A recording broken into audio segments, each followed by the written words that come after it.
Captain Kirk. Fascinating. I'm a doctor, not a mechanic. Thank you, love you. Mwah. Most illogical. Aye, sir. Well, that was different. Yep, lousy, but different. Places, please. And here we go. Welcome, ladies, gentlemen, bears, chickens, and Tholians, to episode 56 of the MuppeTrek podcast. I'm Jarman. And I'm Steve, and we're here to compare, contrast, and confer about our two favorite franchises. And Jarman, what are those? Those are, of course, the Muppets and Star Trek, and we do one-to-one reviews of the Muppet Show and Star Trek, the original series. And this week we have the Muppet Show with special guest Alice Cooper and the original series episode, Assignment Earth. Oh. But before we do that, Jarman, do we have any feedback? We sure do. So, philosophies on Twitter. Philosopho? So it's philo-sci-fi with the Z at the end. So that's how we want to say that. Up to you. Philosophize? Yeah. So I believe that this guy, one of the guys on that podcast, was a guest on Daniel Peter Hitch, a good friend of the show's podcast, the Temporal Trek podcast. Okay. And he was on there. It might not be the same person, but either way, Dan Hitch mentioned our show in a tweet. And Philosophize responded on Twitter saying, MuppeTrek, wild. Think of the genius of conceptualizing that. So, with many O's, looking forward to checking that out. To which Dan Hitch responded via his Temporal Trek podcast account, MuppeTrek is from the Play on Nerds guys. They are podcasting gold. It's so good where it's a like-for-like, episode-to-episode review, and as they prove every week that they are the exact same TV show. And so Philosophize responded, thanks for opening up a whole new reality to us. Looking forward to exploring this new universe. And yeah, I like how you said the genius it would take to conceptualize that. Like we were just two fools grasping at straws, two idiots doing a dumbass idea. But thank you, Philosophize. Anything else? And Philosophize, apparently, according to their website, is an on-screen sci-fi and philosophy podcast with Matt and Dave. Their episodes are released on Saturdays, UK time. 3 seasons of 6 episodes a year. So spring, summer, autumn, and the odd special. So go check them out. They seem like a fun duo. 6 episodes a year and the odd special. That sounds like British TV to me. It does sound like British TV. That's true. And then we have a new subscriber on our YouTube channel. Welcome, Domingo G, to the Play on Nerds YouTube channel, where you can see all of our podcasts, or listen to them rather. So thanks for joining up, Domingo G. And that's our feedback for the week. So, Steve, tell us about the guest on the Muppet Show this week. We have Alice Cooper. Who the heck is that? Alice Cooper, singer, songwriter, and occasional actor. Alice Cooper's penchant for stage illusions and theatrics has led him to have an eventful career. He was in a series of bands through the 60s, including one called Alice Cooper. That was the name of the band. But it wasn't until 1975 when he changed his name to Alice Cooper. Oh, that makes more sense now. And released his album, Welcome to My Nightmare, that he came into the mainstream, really. And was he like kind of the precursor for like metal and that kind of thing? I always thought he was, but I guess he's not. Kinda, but like performance metal. Okay. I see him almost as a precursor for like Gwar. Ozzy Osbourne kind of ish. Yeah, the big theatrics and showmanship Kiss of rock. Yeah. Yeah, I feel like a lot of that comes from him. That makes sense. But some of his theatrics feature things like fake blood and explosions. And there was even an incident in which Alex supposedly tore the head off of a chicken and drank its blood on stage. Oh, boy. I had to dig into this story because it was just too big. So here's what I found. Alice had a song called Bad Juju, which was kind of about like voodoo magic. And him and his bandmates would take hotel pillows and rip them apart and throw feathers on the crowd as part of the song. Gotcha. Well, all of a sudden, all the hotels they stayed at started switching to foam pillows. Go figure. So they started throwing other things like rubber snakes and doves and watermelons and all sorts of stuff. So the band, one of the roadies, had 2 chickens that traveled with the band as pets. Well, there was one concert where Alice had this brilliant stroke of genius that he was going to throw the chickens out into the audience. Oh. The crowd was in such a frenzy that they tore the birds apart and stomped them to death. There was blood everywhere. And within just a few days, the rumor mill was started. And it came out like the band did it on purpose, and it eventually evolved into Alice bit the head off of a chicken and drank its blood on stage. Which is funny because then Ozzy Osbourne was always, the lore was that he bit like a bat's head off or something. Yeah. So the band got a call just a few days later from Frank Zappa, who was the head of their record label. And he said, "Hey, did you guys actually murder a chicken on stage?" And they set the record straight and told him that's absolutely not how it happened. They told him the whole story. And he says, "Never tell anyone the real story. This is turning into a sensation." Of course. And everyone wants to book you now because of how hardcore you are. Yep. So you lie about this the rest of your career. And they did. For like decades. They told this story in every single interview they did about him biting the head off a chicken on stage. But it didn't, something terrible happened, but that was not it. Because he seemed pretty mild-mannered in this episode. So I was like, I don't think this guy's going to bite a head off a chicken. I don't think so. Like, he likes theatrics, but not like violence. But what's he up to this week on The Muppet Show? Well, the backstage plot centers around the creepy and spooky things that start occurring once Alice shows up, including rumors of his deal with the devil. Sam takes specific issue with Alex and his freako ways, quote unquote, which Alice takes as a compliment. We also get a really fun and rare backstage musical number with a bunch of monsters singing Once a Year Day to celebrate being strange one time a year. On stage this week, Kermit introduces Alice Cooper, who emerges from a coffin dressed as Dracula. He performs Welcome to My Nightmare, and he's joined by an assortment of monsters and ghouls, and even gets to dance with some really cool ghost effects. Yeah. Up next, we get a William Tell act that we don't actually get to watch, but it presumably goes bad because one of them comes back with an arrow through their head. Following this, we have an adventure to Muppet News Labs, where they're working on making germs bigger so they can be observed. The germ enlarges and immediately attacks Beaker. Of course. After this, we get a really bad toothache sketch. It was weird. Where there's stalagmites and stalactites talking about how they have a toothpick only for the camera to pull out to reveal that they themselves are teeth inside of a larger stalagmite. Yeah. And it's bad and just goes on too long. They reminded me of those old house sketches that were so really lame. Oh, those were so bad. Robin takes the stage and sings Over the Rainbow, which is just a lovely break and a wholesome bite of something in the middle of this spooky episode. And right before he goes on, Kermit does say, or someone, was it Gonzo? Somebody says, Fozzie says, "I wish we could have a break from all this craziness." And then it cuts to Robin. Yeah. Next, we have What We Are. Alice sings a beautiful ballad with an ugly monster, and it's simply delightful. Mm-hmm. It's later revealed that Piggy is the ugly monster and made some sort of magic dark dealing with Alice Cooper. After this, we head to the swine track for Pigs in Space, where Link Hogthrob is sick. They try to shock him back to health, which only turns him invisible or sort of a lying version of himself. And this disease eventually spreads to the rest of the crew. It's like an electric version of himself. Yeah. Alice is joined on stage by a bunch of full body monsters, and they perform School's Out. He has a graduation cap and gown that he eventually trades for a devil's costume as they proceed to run amok and dance with monsters on stage. Kermit thanks Alice Cooper one last time. He's joined by a slew of monsters and ghouls, but Gonzo comes out with the scariest thing of all, the special effects bill for the episode. I thought that was awesome. And that is what we call The Muppet Show.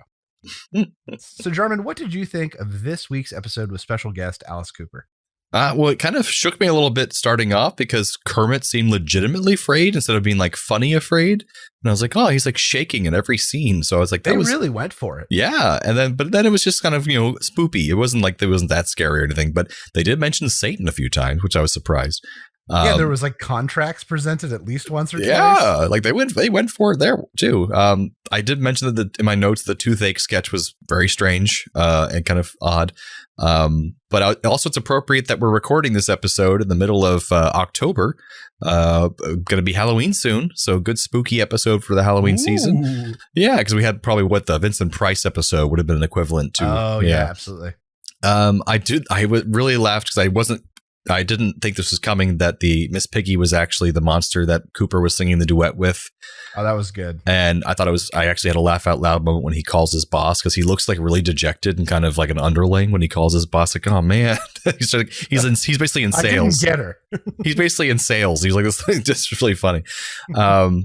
But the special effects in the Pigs in the Space segment was really cool. I thought that was really neat. Oh yeah. And for that time period, I thought it was pretty cool how they spread the special effects to the whole ship. That was really neat. But overall, I mean, it wasn't as edgy as I was expecting from Alice Cooper, because I don't know much about him, but I thought he was like this, edgy kind of father of like metal or like death or Satan kind of music. But he was very kind of mild mannered, and he was nice, and he was good with the Muppets. So it was both better and worse than I expected, but also came out as a kind of a upper middling episode. Yeah. How about you?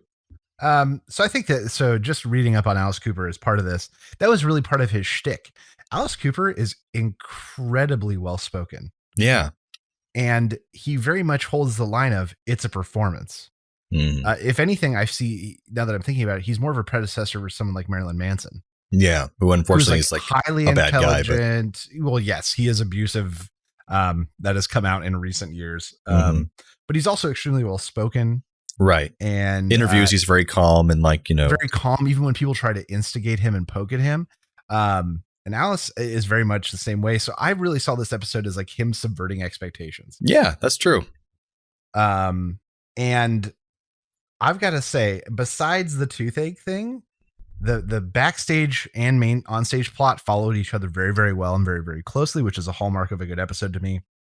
We got some standard things like Muppet Labs and Pigs in Space. And what we are is maybe my favorite musical performance so far. That's the one with all the monsters, that's just him and the ugly monster singing to each other. That duet was lovely. Yeah, it was beautiful. It might be my favorite performance thus far. Wow. In the entire show. And so between all of those things, I think this, for me, easily lands a top 5 spot. Damn, that's great. Between all of those factors in one episode, it lands a top 5 for me. I think that you can give that partially to not only the Muppeteers performance in that duet, but also Alice Cooper really selling that he seemed to be in lovey-dovey love with that ugly Muppet, like it was such a nice break, and you don't expect it to come out of him. Yeah, and I actually, the lyrics of the song like really stuck with me. It was like kind of like the everyday person being in love with their partner in everyday life. They have to go to work. All I want to do is like watch TV. I want to watch TV with you. They mentioned that in the song. I want to lay with you and watch you sleep. Like, and then you make me happy to wake up in the morning, kind of thing. It was just a really sweet song with these two gothic looking creatures, singing to each other. So I think that was also part of the charm. It was. Yeah, you're absolutely right. Yeah, I didn't think about that. But yeah, so because of that, top 5 for me, and that one performance might be my favorite one. That's really cool. It just took it over with me. It was good. So speaking of music this week, we've got Welcome to My Nightmare. This was released on his first solo album when he changed his name to Alice Cooper. It was a concept album, and it was meant to be played in the order that it was on the album, because there was an overarching story of a kid named Steven having a nightmare. Over the Rainbow, written for Wizard of Oz by Arlen and Harburg. Harburg was in fact declared a socialist and was blacklisted during the Red Scare. Oh, go figure. Once a Year Day from the musical Pajama Game, a musical about a pajama factory where workers demand a raise, but things get complicated when the head of the labor group ends up falling in love with the new factory superintendent. Oh. The book for the show, The Pajama Game, was written by George Abbott, who also wrote Damn Yankees, whose original Broadway cast featured last week's guest, Gene Stapleton. Oh, okay. And yeah, Pajama Game is pretty popular, too, amongst the musical theater crowd, too. It's a pretty popular one. You and Me, this is from Alice's 1977 album, Lace and Whiskey. This song was actually Alice's last top 10 single in the U.S. for over a decade, until the wildly popular Poison in 1989. And that's the duet one? Yeah, let's do it. Oh, that was his song. I didn't know if that was his song or not, because it seems so down to earth and normal. Everything he sang was one of his. Oh, gotcha. Okay. Another reason I think that this episode's so good. School's Out from Alice's 5th album of the same name, School's Out.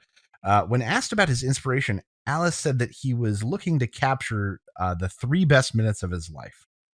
And he said the 2 things he could think of were Christmas morning right before you open presents And the second one he thought was the last 3 minutes waiting for the school bell to ring on the last day of school. Oh, that's really nice. And he knew that if he could capture that feeling that he would have a hit song, and he was absolutely right. I need to just expose myself to more Alice Cooper. I'm liking him more and more the more you describe him.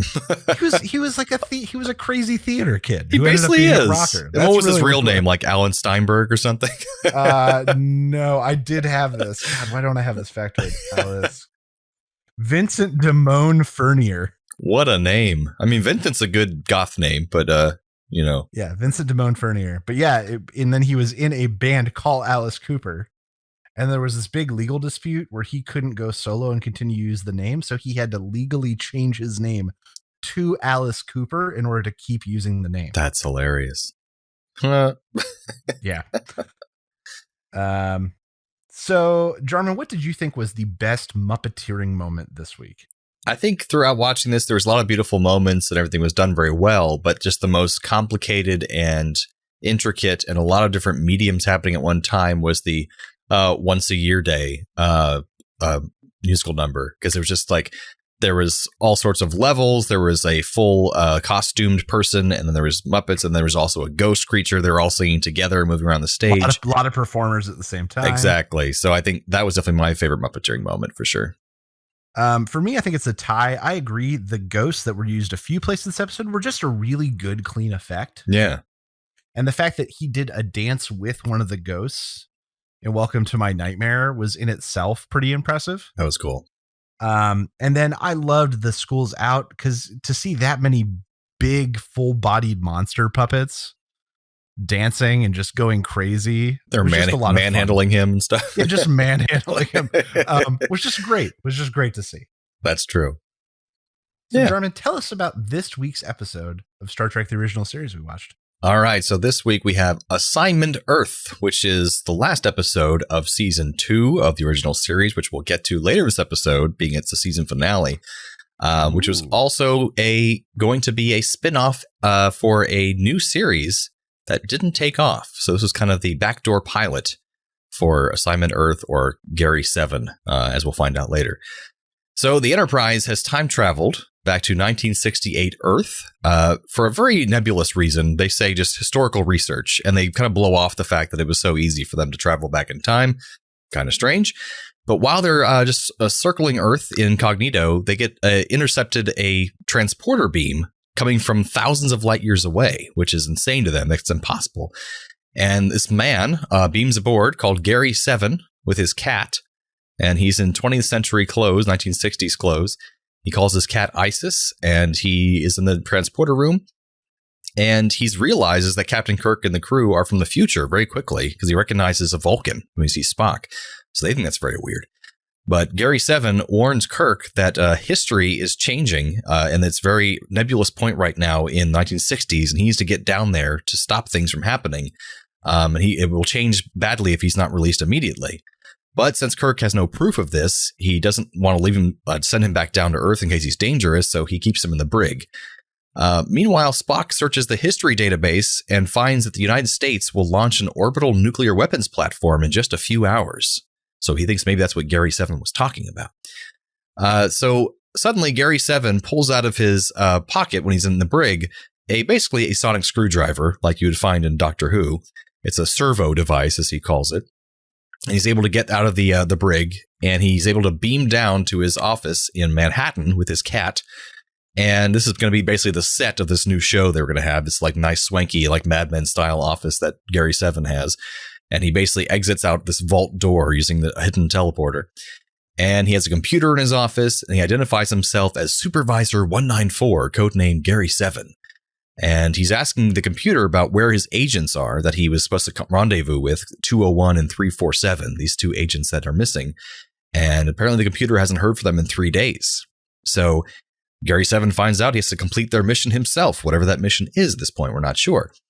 And suddenly a young woman arrives who Gary 7 mistakes for Agent 201, but it's actually just a random woman who apparently worked for those agents, whose name is Roberta Lincoln, played by the lovely Terry Garr.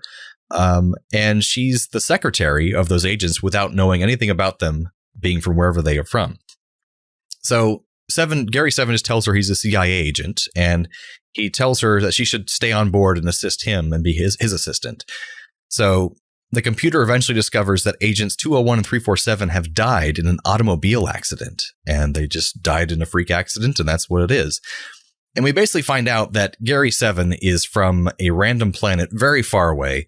They basically abducted humans from early humanity back in the caveman days, and they've been for over 1 million years been training humans to be just like them, and so they could eventually send them back to Earth to protect Earth and help their evolution into a species where they should be eventually, their manifest destiny or whatever. So he's been away from Earth, all that. He's never been there before, but he's, from this advanced race called the Aegis, I think they're called eventually. So eventually Kirk and Spock track Seven down to his office. The secretary stalls them while Seven and his cat enter the vault and are teleported away, and apparently find out that he's there to stop this rocket from malfunctioning, basically, and taking out the Russians and causing World War III. He's there to sabotage it. So Gary 7 goes with his cat all the way up to the missile silo with the cat. I don't know why he brought the cat with him. And he's going to sabotage the rocket so it doesn't blow up Russia, which is important. So then Kirk and Spock pursue Gary 7 over to the rocket base, and they are immediately detained by police. As so many of these episodes, they go somewhere and are immediately detained because they take no precautions whatsoever. And on the Enterprise, Scotty locates Gary 7, and he beams him up before Gary 7 can finish sabotaging the rocket. And at that same moment, in Gary 7's office, Roberta is experimenting with the vault controls, and she inadvertently intercepts Scotty's transporter beam, bringing Gary 7 back to the office. So Gary 7 tries to finish his job remotely using his computer and arming the warhead and sending it off course so it'll blow up very safely away from Russia. And basically, the people at the base are trying to get control of the rocket again, and they have Kirk and Spock there. And eventually Kirk and Spock are able to beam away from there by getting back their what do you call it? Communicators. And so they go down, they basically are able to beam back down to Gary 7's office, and they try to stop him from doing whatever he's doing because they think he's still trying to sabotage Earth or make Earth go into war. And he finally is able to convince them to give him a chance to stop the rocket. And he does, just barely before it blows up into Russia. And eventually Kirk and Spock explain to Gary 7 that the Enterprise was meant to be part of the day's events because they were always going to be there no matter what. That was always going to happen in history. So it's like the non-changing timeline kind of time travel. And they go off back into space. They're barely involved in this episode, frankly, the Enterprise crew. And then we have Gary 7 victorious. We averted a disaster, and the Enterprise crew goes about their business. So what did you think of this episode, Steve? So some things I liked. Yeah. There were some, like, I don't know, call forwards. I don't know if that makes sense. Yeah. I liked Spock's attachment to the cat. I thought it was a really nice precursor to Data's, like Lieutenant Data's attachment to his own cat, like way down the line in Next Generation. Yeah, like a logical being liking a cat. Yeah. Right, because Data is the Spock of Next Generation. Right. From as far as the role they fill, it's the same role. Exactly. So I thought that was kind of like a nice call forward. Huh. Oh, yeah. I thought that this was a good female character who had actual plot impact and more than 3 lines. That's true. That's true. Which is, I feel like, more than we can say for about 85% of the other female characters that aren't Uhura. In the original series, yeah. In the original and series. Much of 60s television, to be honest.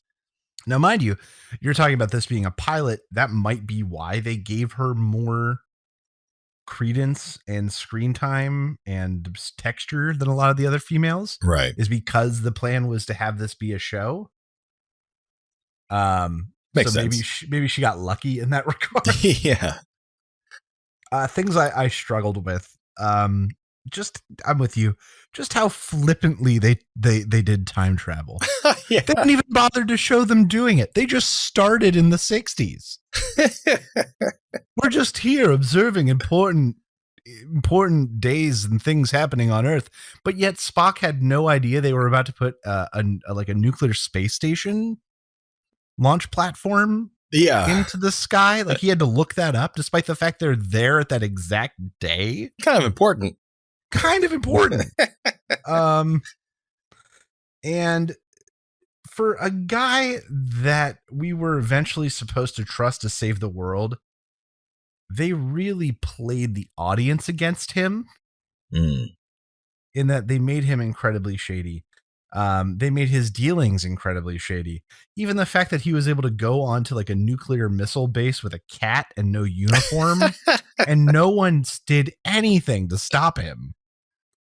Yeah, the cat thing is really weird. Questionable. Because no one walks outside and around and about with a cat in their arms. Like, that's just very strange. I think it would have been cleaner if the audience had known something that Kirk and Spock didn't, that allowed us to struggle with them. In that, like, oh, well, if they don't let him go, he really is trying to help, blah, blah. But they really kept the audience on the, like, is he a good guy up until the very end? That's true. Yeah, I could see that. And in not a positive way.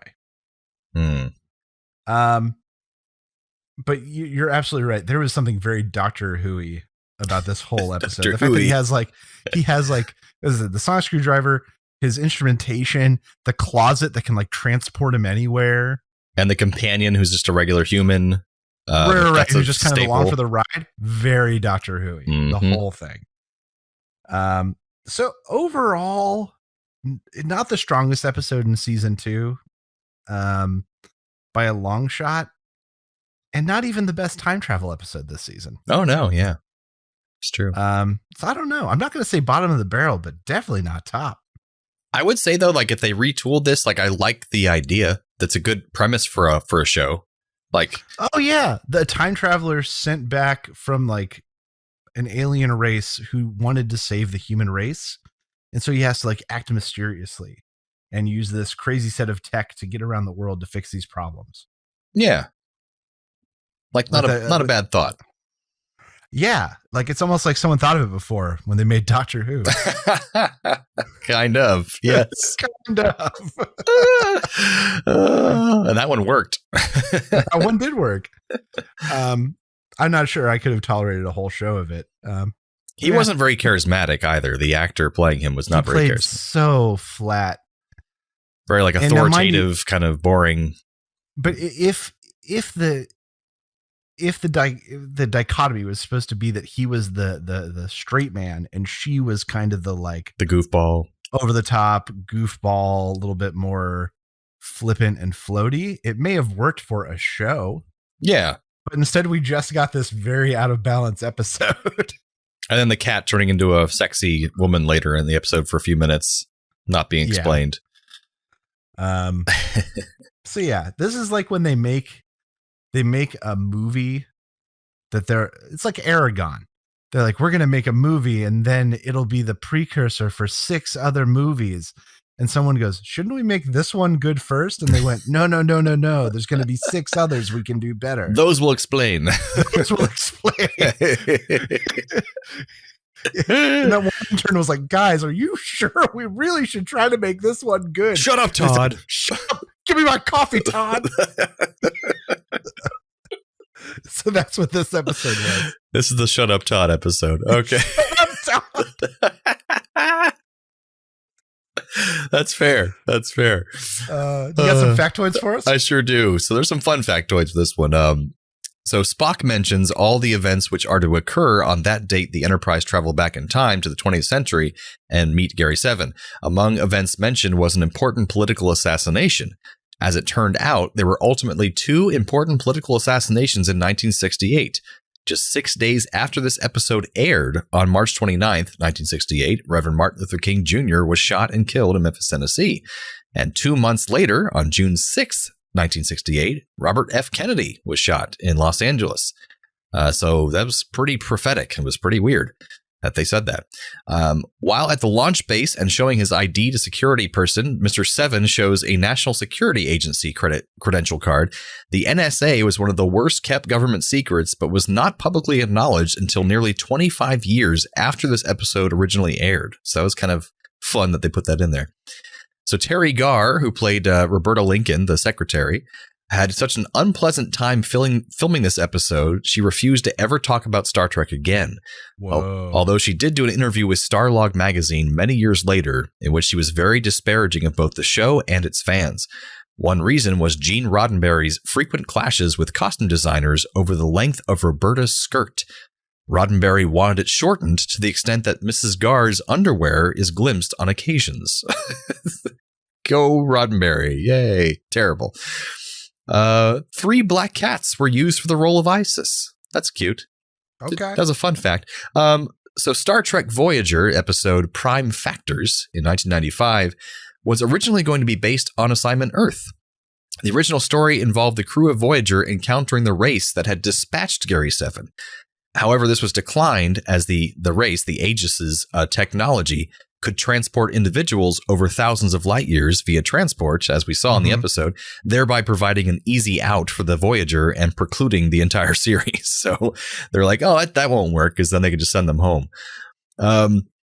Gary 7's servo, his little sonic screwdriver, is used in ways not unlike Doctor Who, which had been invented for the now famous BBC series just a couple of years early in 1963, so about 5 years earlier. 7 also has a young, naive, attractive human companion, much like the Doctor Who always has. Whether this is a coincidence or the writers had some awareness of Doctor Who's now iconic tool is unknown. But of course they did, because it was 5 years earlier. On. Oh, yeah. It was too close to be anything other. And sci-fi television was a much less crowded space at the time. That's true. No way. Especially that. Way. So Gene Roddenberry would later rework key elements of this story, an agent to Earth by aliens to shepherd humanity out of its childhood with help from a human, into another unsuccessful pilot called the Quester Tapes in 1974, with the agent being an android.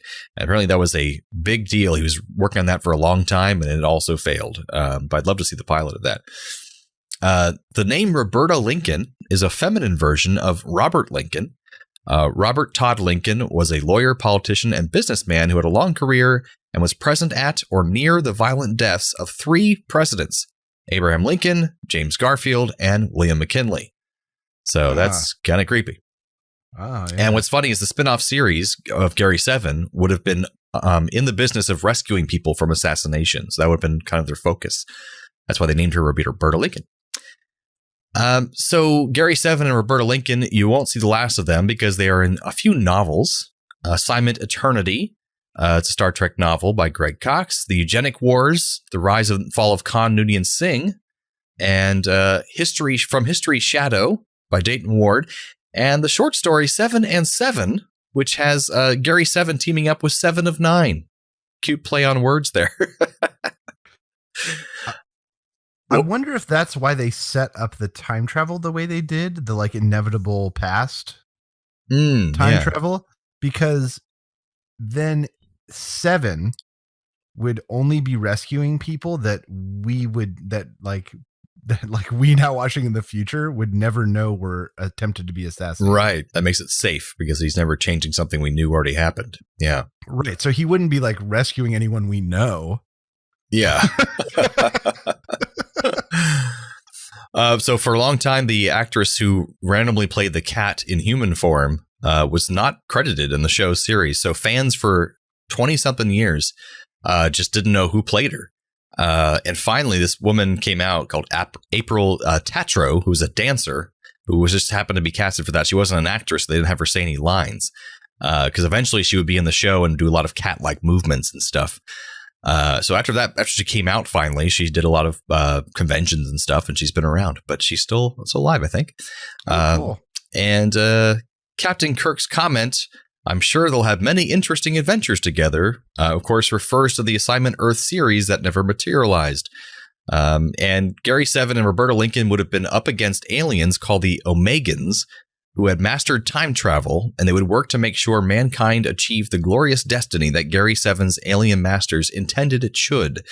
To this end, Gary 7's office computer would have had the ability to turn back time and cancel out any damage that had been done by the Omegans in their attempts to alter Earth's history. So that's kind of weird, but that would have been made a little strange. But that's all my factoids. Some interesting stuff about this episode because a lot was going on behind the scenes, basically. So what kind of Trek connections, Muppet connections we got this week? No, we're skipping ahead, bud. Oh, we are? This is the last episode of season 2 of the original series. Oh, I just figured we do that at the very end, but that's fine. Oh man, that's not how I put it on my things. That's fine. Let's do it. Let's do it. I'm tired. So, like last season and every season we review, we're going to talk about the top 3, the bottom 3 of this season, and if they become part of the top 3 and bottom 3 for the series we've watched so far. Right. So I figure we'll start with worst, and then we'll finish on a high note with best. So, Jarman, let's just remind the audience what our worst season 1 episodes were. All right. So my worst season 1 episodes were Charlie X, which I think is like the first aired episode. But no, it was not good. After the pilot, of course. The Menagerie 1 and 2, because it was just a pilot episode, rehashed basically. And Arena, pissing off probably a lot of people because it was just fighting the gourd and running around for a bunch of time. That was my bottom 3. What about you, Steve? My bottom 3 are the Naked Time, which is the one where the stupid crew member takes off his gloves and like picks up a disease because he took his gloves off and like, touched his face. Tomorrow is Yesterday because it had incredibly ill-defined time travel. Like this episode. Yeah. And the Alternative Factor, because that was the one with like evil Lazarus and good Lazarus. And evil Lazarus was just able to wander the Enterprise. And I forgot about that. Just unabated. That was hilarious. Kind of like Seven today was just able to walk around a nuclear compound with a cat just so no one bothered him. Yeah. So what does that mean your worst are for this season, Steve? So I figure we can pass back and forth. Sure. So my first of the worst, and this is in no particular order, is Cat's Paw. Oh, yes. I'm going to interrupt because mine also, what's one of my bottom 3 as well. Okay, so we can talk about it at the same time. Yeah. It had incredibly slow pacing. Kirk solved his biggest problems with misogyny. And it honestly had the worst fight choreography of any episode we've seen so far. And we've seen some very bad fight choreography. Yes, we have. And I think I agree. I just, the costumes, a lot of it was even more over the top than most of the episodes. The acting was very cheesy. It was just this giant cat, and it's just like, no, it was just, I still like the episode. Don't get me wrong. I like almost all original series episodes, but it was for this season, very cheesy in the bottom of the barrel. Fair. So what's your next one, Steve? My next one is the Immunity Syndrome. That's one of mine as well. A big, like 17-mile wide single cell organism. Mm-hmm. Between them, like making up Vulcan powers on the fly, and an indirect villain that ended up being so stupid that I couldn't comprehend it. And I think we talked about this time at the time. The Immunity Syndrome is like the most bodily of all bottle episodes. Yeah. That we've seen so far. And between all those factors, it was just incredibly lackluster. And I think that's why I wrote down like it dragged. It was just not fun to watch. And it's funny because this is actually on some people's top 10 list for the season 2. And I'm like, what? I don't get that. What episode did they want? I know. But that was my thing. It's just like some episodes drag in certain parts, but this one just felt like just slow all around. And it just wasn't offensive. It was just like, this is just kind of boring. Yeah. What's your third one? We've agreed on 2. So I know. That's funny. Amazing. My third one is the Changeling. Okay. I can see it. It's the robot, and it was just kind of forgettable. It wasn't. Also, there was a lot of good episodes this season, so a lot of them are memorable to me. And looking back through them, I was like, which ones have I forgotten about? Which ones? And I looked at this one, I read the synopsis, then looked at the pictures, then looked at more of a summary. I'm like, no, I just barely remember anything from this episode. Except I remember the alien because he's very memorable looking, because he's so silly looking. But it was forgettable. Do you remember anything about the Changeling? Oh, no, not specifically. Exactly. That's my point. What's your third one? My third one is the Omega Glory. The insane coincidences between the planet they're on and the United States, the Yangs and the Khans. Oh, the Yangs and the Khans. Villains with incredibly crazy motivations. Like, I'm an established Starfleet captain. These people are immortal. We got to capture this. Yeah. And just insane patriotism to a point of just craziness. That's a good point. I could not get behind the Omega Glory. I didn't put that in my bottom 3 because I thought it was very good until the end reveal, which I thought was stupid. But like otherwise, I liked the episode up until then. But then I was like, this is dumb. So I get it. So I think so let's talk about like now, do any of these 3 that you just named join your bottom 3? Do they take the place of anything that was established season 1? Yeah. I think Charlie X and the Arena are better than all 3 of those. Wow. Okay. So I think but Menagerie still is boring to me because I like the pilot, and I have to leave that there because it's so boring to watch Menagerie 1 and 2 for me because you've watched the pilot, you've already seen it. Menagerie 1 on its own might be okay, but Menagerie 2 is almost all pilot. Yeah. There's almost no other story in Menagerie. And I think I argued for the last season to put those together as one episode for me, so that's why I did that. But I think on the bottom, though, I think Cat's Paw is more memorable, so I'm putting Changeling and Immunity Syndrome and Menagerie 1 and 2 as my new... that's my new bottom 3 for so far the 2 seasons. For me, in the bottom 3 now, The Naked Time keeps its spot with the idiot crew number and the gloves. Tomorrow is Yesterday, because the time travel was just so nebulous. I can't give it up. This episode was flippant, but that was incredibly muddled. And Tomorrow is Yesterday. But Cat's Paw is going to be taking the place of the alternative factor, because at least Evil Lazarus and Good Lazarus was kind of amusing. Kind of Cat's funny. Paw overall was just really poor. Fair. All right, so top 3. Rinse that out of our mouths with some top. Yeah. So what were your top for? We'll give your you're gonna give your top for last. All 3 of your top. Top for last season. Mud's Women. Mm-hmm. Mud was just such a great character, and Kirk just got outmaneuvered, which you don't get to see that often. The Squire of Gothos, just Pompey dandy god character, a super strong villain for the crew to play against. And that was really good. And The Conscience of the King, which I think at the time I said was the best acted. It's very theater related. I get why you'd like that a lot. Yeah. And it was a bottle episode, but I didn't mind it as a bottle episode. They can be good sometimes. Yeah, they can be. So those are my top 3. What about you? So I also had Squire of Gothos, and because I love the how it's what would you call it, not a callback but a forward back or whatever. Yeah, call forward because we get Q later on, and it's not especially a Q. I know it's only beta canon that he's a Q, but he basically is a Q. I love that Squire of Gothos. Okay, we're beta males, so it's fine. There you go. Beta cucks over here. And then we have the Corbomite maneuver, which I always loved because it's like the best Kirkiest moment ever where he fakes this maneuver. I love it so much.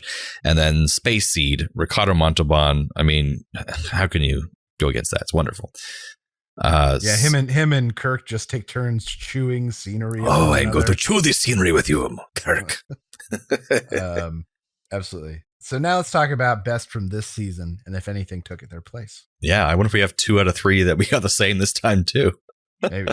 What's your first one, Steve? So for me, my first one for this season 2, Mirror Mirror. The crew being accidentally transported to an alternate universe. They made a lot of good production choices and small changes that built this entirely different universe, ranging everywhere from new insignias to lighting. Everyone's carrying weapons. And all of those little things added up to what was a very complete picture. I agree. And I want to put out a disclaimer here. I am not picking the typical top 3 from this season because I think they should be. I don't even know what the typical which is top great. 3 That's are. good. So because Steve's watching most of these the first time, if not all of them. Almost all of them. Yeah. So I want him to pick the 3. And I kind of want you to give all your 3 first before I give mine because I want to see. I want to see if they're the typical top 3. So Mirror Mirror. Okay. Mud. Mud does it again. Oh, you love your Mud. That's true. You start, but not even that. The turn was really nice. You start thinking that he's the villain, but then you realize that he's just trying to escape and that he's almost as much a victim as the crew. And I think it is the best executed Kirk tricks a computer episode. Yeah. Okay. And the one I mind the least. And the third one is Journey to Babel. You get a huge glimpse of not only Vulcan culture, but also the Federation and how ceremony and procedure works. You get to see a pivoting relationship between Spock and his father, and Leonard Nimoy really gets to stretch. And between all those factors, it's just a really good episode. Yeah, and those are definitely always in the top 10, but you didn't pick the typical, which I like because Journey to Babel, I think, is the smart man's one of the top episodes for season 2. Because, yeah, you're right. It's like you see Vulcan culture, you see more of the politics of Starfleet. Like, it's more how people join Starfleet. Yeah. You see, like, 10 different races, which never happens. If you watch like Star Trek Discovery these days, that's what basically more episodes are like. They're showing real intense politics and smart, dialogue talking about how the inner workings of this world works. That's a great episode. And people just shit on Mudd a lot, the Mudd episodes, but it's a great episode. I agree. But the typical top 3, which I did not include in this list for me because I'm already a veteran watcher here, were Amok Time, Trouble with Tribbles, and Mirror Mirror. Trouble with Tribbles is really close. Yeah, because really it's a classic. It's funny. It's well crafted. It's obviously classic for a reason. Amok Time is the episode, of course, where Spock is going to Pon Farr and there's the fight between him and Kirk. It's a wonderful episode, and those would typically be some of my top 3 as well. But I didn't pick those just to be a little different. And move on and just, to be contrarian to yourself. Well, and to give a new perspective to episodes I maybe didn't give as much attention to back in the day. And it's ones that really struck me with this watch through, which would be 2 episodes that were kind of similar in theme, but I really for some reason they stuck with me, which was Return to Tomorrow. Okay. You get to show, it's basically where this older crew from a planet far away wants to take over all of Earth and they want to return to their planet. No, that's the wrong one. That's by any other name. That's the other one. So Return Tomorrow is where they find this orb and these energy beings take over the bodies of our main crew. And you get to see Leonard Nimoy act as something else completely different than a Vulcan. He acts really human. He's the very charismatic bad guy, basically, which is really fun to watch. And the ending's really creative where he puts his soul inside of the ship or something, right? The nurse. Oh, the nurse. Yeah, and yeah. They like share a brain for a little bit and it allows him to withstand them. It was cool. Yeah, it was very sci-fi and very cool. And it was like probably very dense for people watching back then, but it was just fun to me.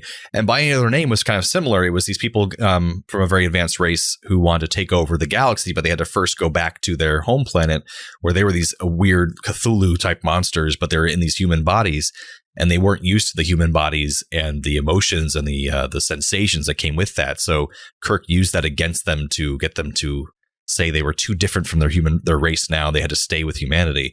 And I thought it was just very well crafted. I didn't remember these 2 episodes very well with my first watch through. So they stuck with me. I thought they're really well done. So those are my top 3. And then the last one, surprisingly, because I think it was the best done of the other planets that have this exact same culture as Earth, was Bread and Circuses. It was our last week's episode. Yeah, the Roman one. I thought it was just well done, well acted, well executed, a lot of different sets, a lot of different things going on it was definitely the opposite of a bottle episode.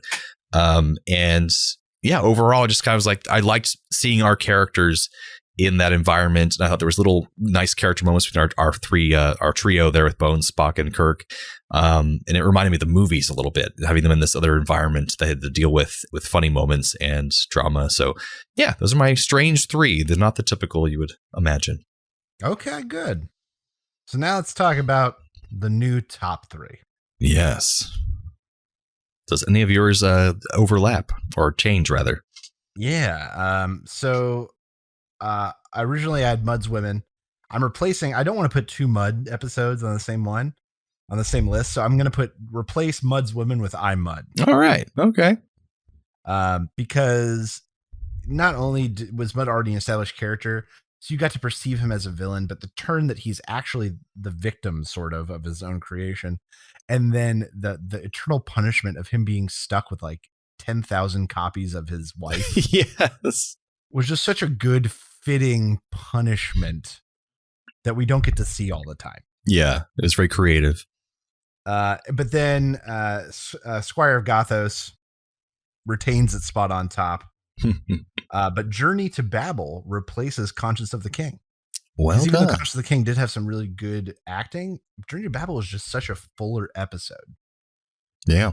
And we got really good acting from Leonard Nimoy via the relationship with his father. That's true. That's true. For my 3, I think Squire of Gothos stays where it is. I agree. Corbomite Maneuver is going to stay where it is because it really establishes the kind of strategy. Tranya. And then Tranya. You can't go without Tranya. But then I'm going to take Return to Tomorrow and replace Space Seed. Wow. Because as much as I like Khan, that's a surprise. They did not do that episode very well because he is the epitome of man. We talked about this when we reviewed that episode. The epitome of man. They end the episode in a dumb way by having them have fisticuffs and Kirk somehow winning, which makes no sense. It should have been Kirk grabs a piece of pipe off the ship and just beats him with it. Yeah, it should have been Kirk's empathy or experience or something that made him win, not his brute strength, because he doesn't have that against Khan, or even raw intelligence. It had to be something, his humanity, that would have had him win against Khan. So I think it was a fatal flaw in that episode. And so I'm having Return to Tomorrow, where I got to really just, because I love Leonard Nimoy the most out of anything in the series, and he had a lot of time to just be someone completely different, and that really stuck with me. So we that's the one's going to replace. All right. Well, we've got a new top 3 and bottom 3. Let's see if they hold as we move in next episode to season 3. Season 3. All right. So, boy, I got some Trek connections. Oh, what are those Trek connections? Let's have it. Bam. Alice Cooper was interviewed for the 2006 40 Years of Star Trek TV documentary about the sensational franchise. There's an actress named Musetta Vance who was in Star Trek Voyager episode The Disease. She was also in an Alex Cooper's Bed of Nails music video as a dancer. Nice. And Terry Garr, who played Roberta, was also in Young Frankenstein, which was directed by Mel Brooks, who was Muppet movie cameo haver. Mm-hmm. And she played opposite of Gene Wilder, who was husband of Gilda Radner, former Muppet Show guest. I didn't realize that was her in Young Frankenstein. Yeah, Terry Garr. Nice. This is one of the few times in Star Trek where I saw an actor and knew who they were. Yeah, that rarely happens. Very rarely. Most of the time, I just know them from the Love Boat. What was that? Steve did that just for me. I appreciate that. The excuse for the cue. You're right. Exactly. So is that all your connections there, Steve? Yeah, that's it. That's all I could find. Well, now let's discuss the similarities and how these episodes are exactly the same. They're the same episode. So, for instance, all of Gary Seven's friends are dead. Just like Alice Cooper in the beginning of this episode, all of his bandmates are all dead specters. Ooh. Yeah. Both feature people having made agreements with a higher authority. Alice Cooper's supposed contract with the devil, and Gary Seven's mysterious alien race he's going to help. That's true. Gary Seven has a companion that isn't what she seems with Isis, just as Alice Cooper has a companion that isn't what she seems when she's not really a strange green bird creature, but she's actually Miss Piggy. That is the exact one I had. Of course. Both feature female characters who are thought to be one thing and then revealed to be another. Exactly. That's the way it goes. I'm going to take the third one before you take it because it's probably the same. Both feature technology that's just a real bad idea. The orbiting nuclear warhead platform and the germ enlarger. Oh, that's a good one. I didn't have that. That was all the similarities I had. Fantastic. Oh, what's that noise? Transporter malfunction. All right, now it's the time when we transport one character from one episode to the other and vice versa. So what you got for us, Steve?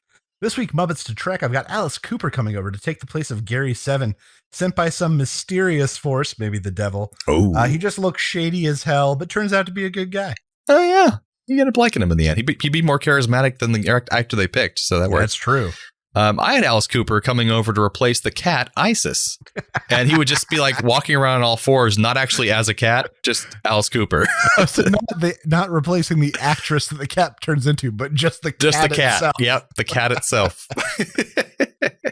Trek to Muppets this week. I'm going to bring over Roberta Lincoln and switch her for Robin in Somewhere Over the Rainbow because they are both just so damn wholesome and cute. They are cute. It's true.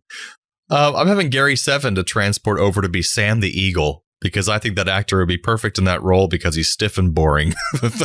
I can get that. Not as fun as the other one, but it's very true. So I think that ends this episode of the 56 of the Muppet Trek podcast. That's right. Join us next time for The Muppet Show with special guest Loretta Lynn. And original series episode, Spectre of the Gun. So, from the lovers, the dreamers, and us, live long and prosper, everyone. Thanks for listening to the MuppeTrek podcast. Be sure to follow us on social media on Facebook and Twitter. Subscribe to us on Apple Podcasts, YouTube, Spotify, or your favorite podcast platform. This podcast has been brought to you by A Play on Nerds.